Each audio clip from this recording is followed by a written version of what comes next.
제가 먼저 읽겠습니다. 아버지께서 나를 사랑하신 것 같이 나도 너희를 사랑하였으니 나의 사랑 안에 거하라.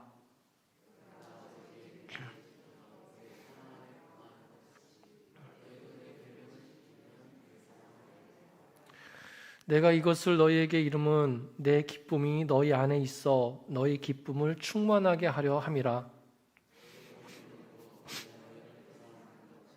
너희도 서로 사랑하라 하는 이것이니라. 사람이 친구를 위하여 자기 목숨을 버리면 이보다 더 큰 사랑이 없나니.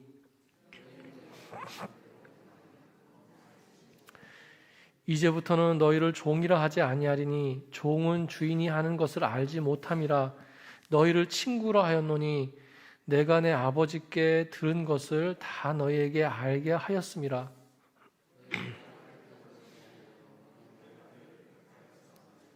이는 너희로 가서 열매를 맺게 하고 또 너희 열매가 항상 있게 하여 내 이름으로 아버지께 무엇을 구하든지. 다 같이 읽겠습니다. 내가 이것을 너희에게 명함은 너희로 서로 사랑하게 하려 함이라. 아멘. 아멘. 다른 건 괜찮은데 제가 좀 기침이 계속 나와서 기침이 나오는 동안 제가 마스크를 쓰고 하겠습니다.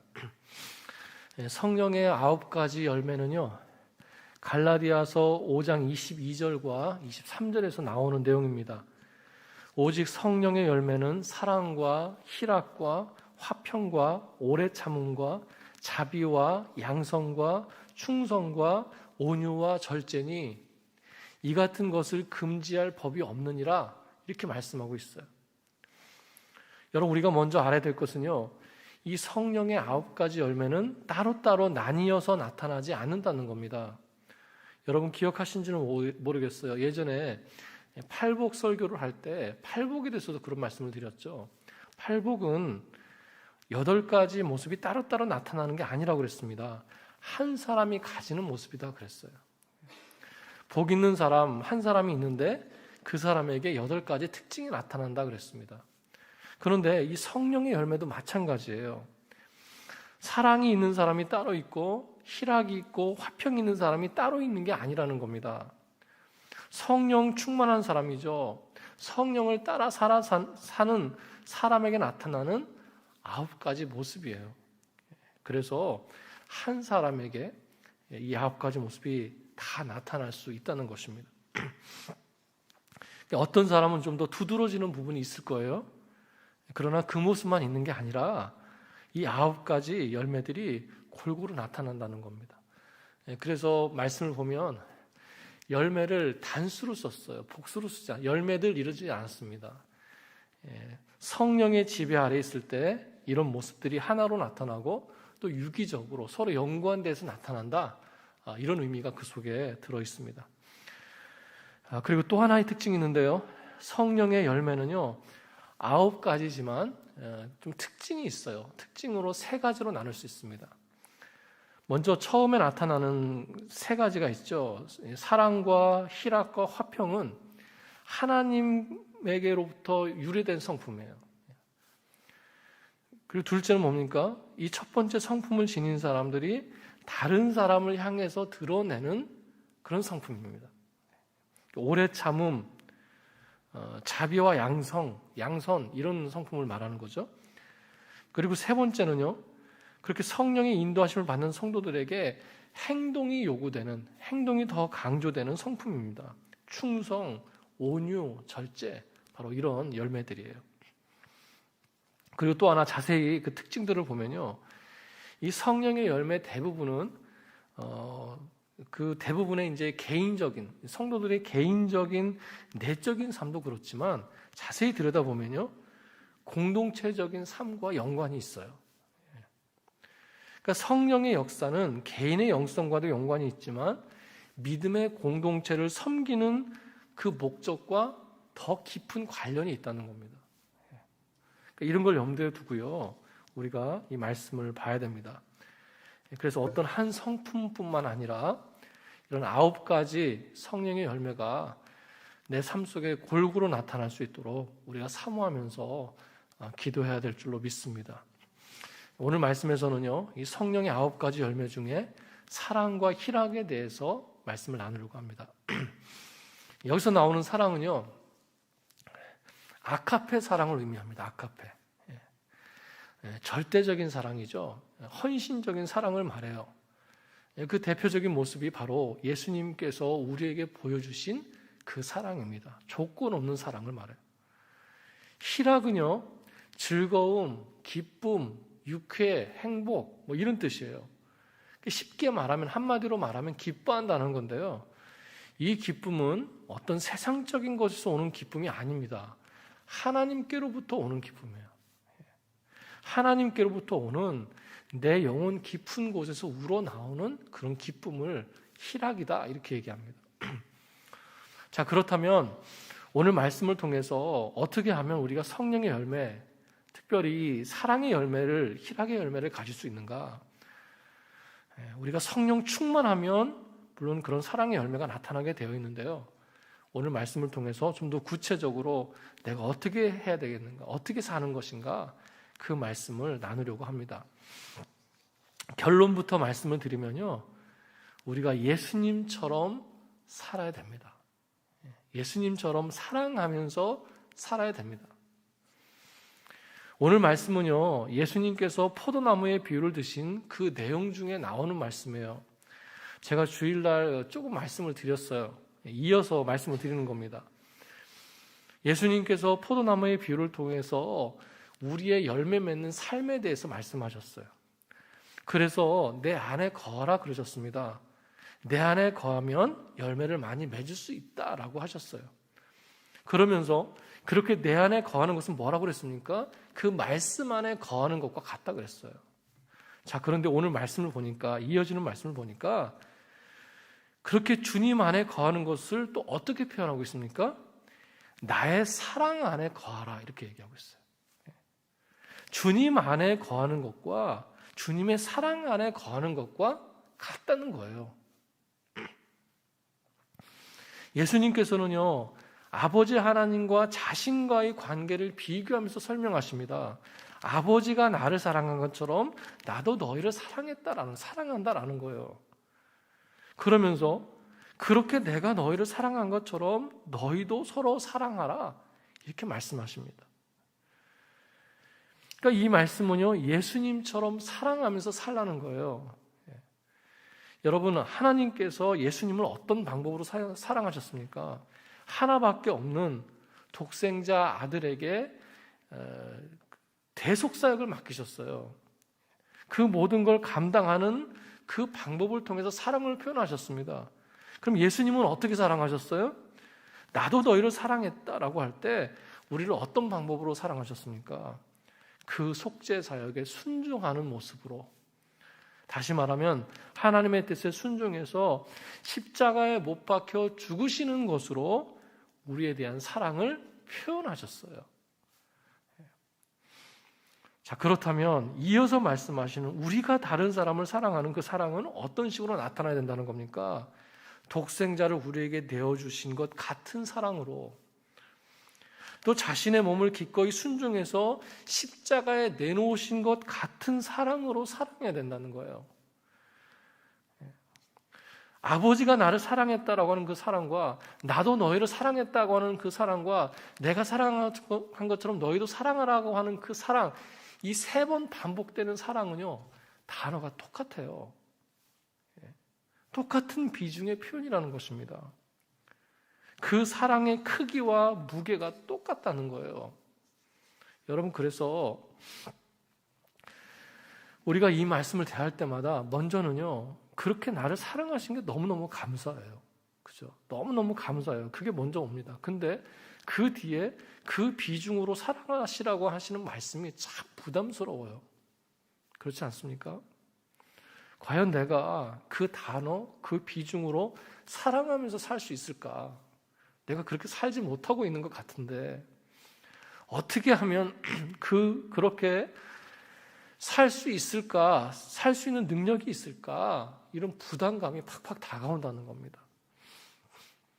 여러분, 그러나 우리가 비록 완전할 수는 없지만요, 그렇게 되기를 힘써야 된다는 거예요. 에베소서 4장 13절에서 뭐라고 말씀하고 있습니까? 우리가 다 하나님의 아들을 믿는 것과 아는 일에 하나가 되어 온전한 사람을 이루어 그리스도의 장성한 분량에 충만한 데까지 이르리니, 우리가 아는 건 뭐예요? 예수님처럼 사랑해야 된다는 걸 알아요. 그럼 우리가 믿는 건 뭡니까? 그걸 하나님께서 원하시고 그렇게 살 수 있는 힘을 주신다는 걸 믿는 거예요. 그 아는 것과 믿는 것이 하나 돼가지고요, 온전한 사람을 이루어가는 것, 그리스도의 장성한 분량에 충만해지도록 끊임없이 노력하면서 살아가는 것, 그게 바로 저와 여러분들의 모습이 돼야 된다는 거예요. 여러분, 분명한 것은요, 사랑의 은사가 나에게 있어서 어느 날 갑자기 내가 의도하지 않은데도 사랑하게 되어지는 게 아니라는 거예요. 그렇지 않습니까? 아는 것과 믿는 것에 하나가 되도록 노력해야 되는 것입니다. 하나님께서는요, 내 부족함을 아시면서 그렇게 되기를 힘쓰라고 말씀하고 계세요. 그래서 온전해지는 것, 장성해지는 것, 말씀 속에 나오는 그런 표현들은요, 다 진행형입니다. 진행형. 완성형이 아니에요. 진행형이에요. 주님 앞에 가는 그 순간까지 그런 모습으로 살기를 힘써라, 이렇게 말씀하고 있습니다. 여러분, 예수님께서 부활하신 후에 베드로를 찾아가시지 않습니까? 찾아가셔서 요한의 아들 시몬아, 네가 나를 사랑하느냐? 이렇게 말씀하세요. 예수님께서 그때 말씀하신 사랑은요, 오늘 말씀에서 나오는 이 아카페 사랑입니다. 아카페 사랑. 네가 나를 아카페로 사랑하냐? 이렇게 물어보신 거예요. 근데 베드로가 주님, 제가 주님을 사랑하는 줄 주님이 아십니다, 이렇게 대답하잖아요.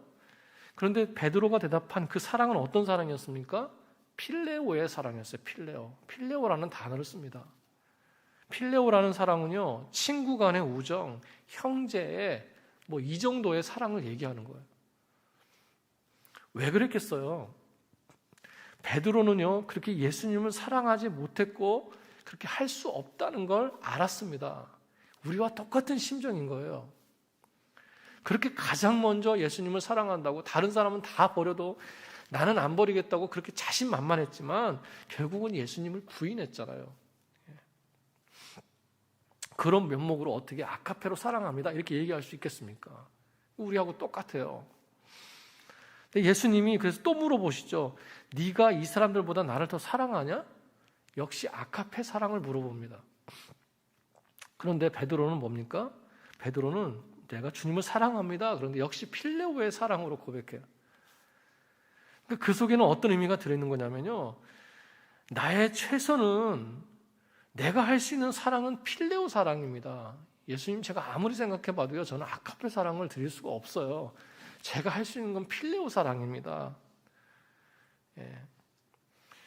그랬더니 예수님께서 세 번째 물어보실 때 어떻게 물어보십니까? 네가 나를 정말 사랑하냐? 그렇게 물어보시는데요, 그때는 아카페를 사용하지 않으세요. 필레오의 사랑으로 사랑하냐? 이렇게 얘기하십니다. 그러니까 이 말은 무슨 뜻입니까? 그래? 그렇다면 네가 말하는 그 최선의 사랑으로, 필레오의 사랑으로라도 나를 사랑할 수 있겠냐? 이렇게 물어보시는 겁니다. 그때 베드로가 주님, 제가 그렇게 사랑하겠습니다, 이 고백을 했을 때 예수님께서 비로소 내 양을 먹여라, 내 양을 돌보고 쳐라, 이렇게 말씀하고 계십니다. 여러분, 예수님께서 나에게 주신 사랑은 자신의 생명까지 다 쏟아부어서 주신 아카페 사랑이었어요. 조건 없는 사랑이었습니다. 그런데 나는 내 생명을 드릴 수 있는 그런 아카페적인 사랑을 할 수 없는 연약한 존재예요. 그걸 나도 알고 있고 우리 주님도 알고 계십니다. 그걸 아시는 하나님께서 내 필레오의 사랑일지언정, 뭡니까? 내 부족한 사랑일지언정 나의 최선을 받기를 원하신다는 거예요. 여러분, 부족하지만 예수님처럼 사랑하기를 힘쓰면서 살아가시는 그런 저 여러분 되시기를 축복합니다. 자, 그렇게 사랑하며 살기를 힘쓸 때 주님의 사랑 안에 거할 때 어떤 일이 일어난다고 말씀하고 있어요? 11절입니다. 내 기쁨이 너희 안에 있어 너희 기쁨을 충만하게 한다. 여러분, 이 기쁨이 뭡니까? 이 기쁨이 바로 희락이에요. 희락. 하나님께로부터 오는 기쁨, 그게 있다는 거예요. 그게 영적인 깊은 기쁨이 있다는 겁니다. 말씀을 보세요. 내 기쁨이 너희 안에 있어 너희 기쁨을 충만하게 하려 함이라. 그러니까 이 기쁨은 어떤 기쁨입니까? 내가 스스로 만들어내는 기쁨이 아니에요. 외부에서, 밖에서 오는 어떤 세상적인 성취나 만족에서 오는 기쁨이 아니라는 겁니다. 로마서 14장 17절을 보시면요, 하나님의 나라는 먹는 것과 마시는 것이 아니요 오직 성령 안에 있는 의와 평강과 희락이다 그랬어요. 희락이다. 그러니까 이 기쁨은요, 예수님께서 가지고 계시는 기쁨이에요. 하나님께서 느끼시는 기쁨입니다. 다시 말하면 신적인 기쁨이에요. 신적인 기쁨. 대단하지 않습니까? 하나님께서 기뻐하시는 그 기쁨이 내 마음에 있게 하시겠대요. 대단한 겁니다. 말씀에 보면요, 이런 표현들이 자주 나와요. 요한복음 14장에 보시면 내게 있는 평안을 너에게 주겠다 그러십니다. 주님이 가지고 계신 평안이에요. 에베소서 3장을 보시면요, 하나님의 모든 충만하신 것으로 너에게 충만하게 하시기를 구한다 그랬습니다. 내가 누리는 충만은 뭐예요? 바로 하나님께서 가지고 계신 충만이에요. 사람에게서 오고 세상에게서 오는 것이 아니라는 겁니다. 여러분, 그러니까 이 기쁨이 도대체 얼마나 큰 거예요? 이 충만이 얼마나 큰 겁니까? 이 평안이 얼마나 대단한 거예요. 그래서요, 그 기쁨은 모든 상황을 초월하는 기쁨이에요. 상황에 따라서 변하는 기쁨이 아니라 그 기쁨은 모든 고통과 두려움과 세상의 것들을 뛰어넘는 그런 기쁨이라는 거예요. 여러분, 이런 우리 주님이 가지고 계신 기쁨, 이런 희락과 이런 평안과 이런 충만함이 저와 여러분에게 있으시기를 축복합니다. 이런 기쁨이 있어야 돼요. 지금 나를 짓누르는 것이 있습니까? 오늘 기도하러 왔는데 기도하려고 생각하면 마음이 무거운 그런 일들이 혹시 있으세요? 생각하고 몰입하다 보면 자꾸 우울해지고요, 스트레스 받고 의욕이 꺾여지는 그런 생각들이 몰려올 때가 있습니까? 여러분, 그건 하나님이 주시는 희락이 아니에요. 하나님께로부터 오는 기쁨이 아닙니다. 잠언 12장 20절을 보시면요, 악을 꾀하는 자의 마음에는 속임이 있고 화평을 의논하는 자에게는 희락이 있다 그랬어요. 악한 것에 염려와 근심이 있는 것입니다. 하나님과 맞지 않는 것에 염려와 근심이 있는 거예요. 그러나 하나님과 화평하고 하나님과 의논할 수 있는 사람, 그런 사람에게는요, 희락이 있다는 겁니다. 희락, 기쁨이 있다는 거예요. 어두운 마음들, 어둡게 하는 상황들을 주님의 이름으로 물리치시기 바랍니다. 주님과 상의하시기 바랍니다. 참된 기쁨, 희락을 누리시길 바랍니다. 그걸 구하시기 바랍니다. 그 희락은요, 그리고 그 희락은요, 주님 안에서 사랑하는 것, 사랑하면서 살 때 함께 찾아온다는 것을 꼭 기억하시기 바랍니다. 먼저는 내가 예수님을 더욱더 사랑하고요, 그 예수님처럼 주변을 사랑하면서 살기를 힘쓸 때 나에게 넘치는 희락이 있게 될 줄로 믿습니다. 사랑과 희락은 같이 가는 거예요. 여러분, 오늘 말씀에서처럼 예수님처럼 사랑함으로 성숙한 신앙을 만들어 가시는 그런 한 해가 되시길 바랍니다. 그렇게 사랑하면서 살 때 주님께서 주시는 기쁨을 맛보면서 체험하면서 살아가시는 그런 오늘 하루가 되시기를 주님의 이름으로 축원합니다. 아멘. 기도하겠습니다. 하나님 아버지, 사랑해야 될 것을 알고 있는데 그렇게 살지 못하는 연약함을 또 저희가 알고 있습니다. 주님, 그러나 믿는 것은 주님 저에게 사랑할 수 있는 힘도 주시는 줄로 믿습니다. 주님, 사랑할 수 있는 능력도 주시는 줄로 믿습니다.